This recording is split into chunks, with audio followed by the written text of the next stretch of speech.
lonesome tonight?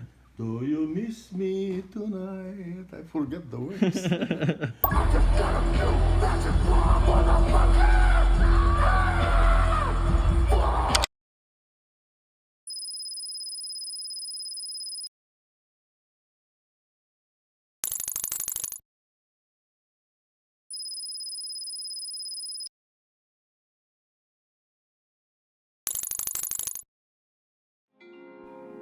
I started the typical way, piano lessons, then switched to YouTube tutorials, then kind of fell off completely, until I hit my first real 7-year theory break at 21. For those unfamiliar, I'm a firm believer in the idea that every 7 years you kind of undergo a major shift, a true turning point, if you will, in who you are.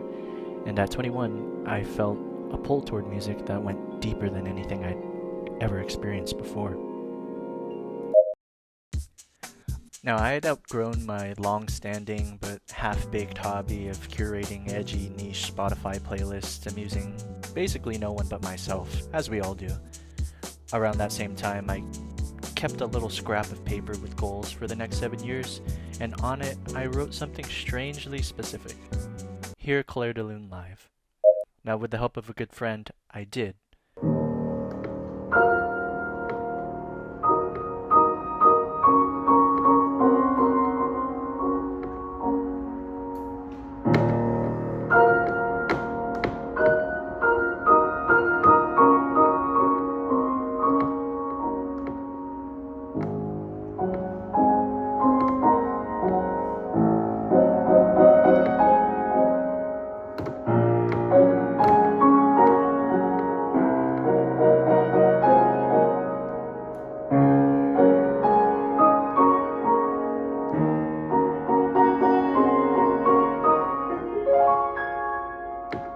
But what I didn't realize then was that moment would reignite my curiosity for music, not just as something to consume, but as an art form to create.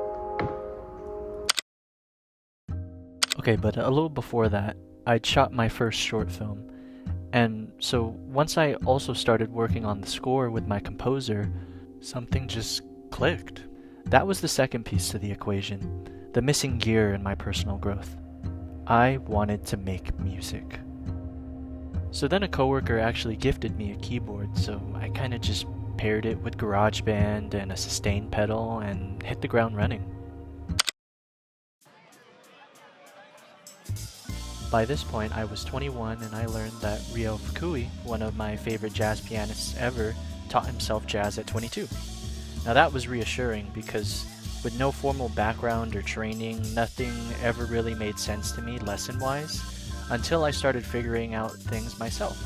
Literally everything, from hand posture to chord progressions, but I just found so much joy in doing things my own way because at the end of the day, I'm just making stuff that sounds cool to me. Anyway, because of Fukui, I tried making a jazz album. To me it doesn't hit, but I'm glad I tried such a terrifying genre as a pianist. Then I started listening to more classical music and realized that I was no Debussy. But I also realized that there was one pianist I not only loved, but desperately wanted to emulate, Ryuichi Sakamoto. Fast forward down the timeline, I took a trip to Japan and visited Sakamoto's posthumous exhibit, Seeing Sound, Hearing Time, at the Museum of Contemporary Art, Tokyo.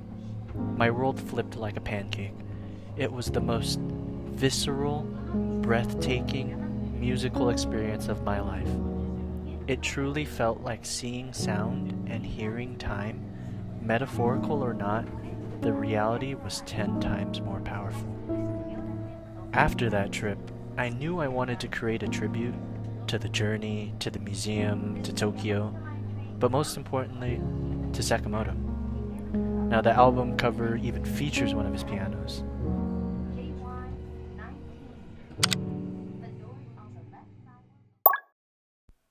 So I also made a very dreamy, surreal short film, and that further stirred this creativity and passion, and really it was just hitting a real groove in this strange but beautiful game of music.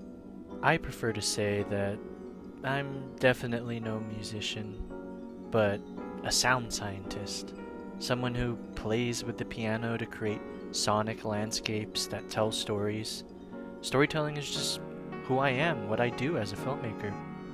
As I continue to write scripts and even my own debut short novel, I've grown to love making music inspired by my own stories.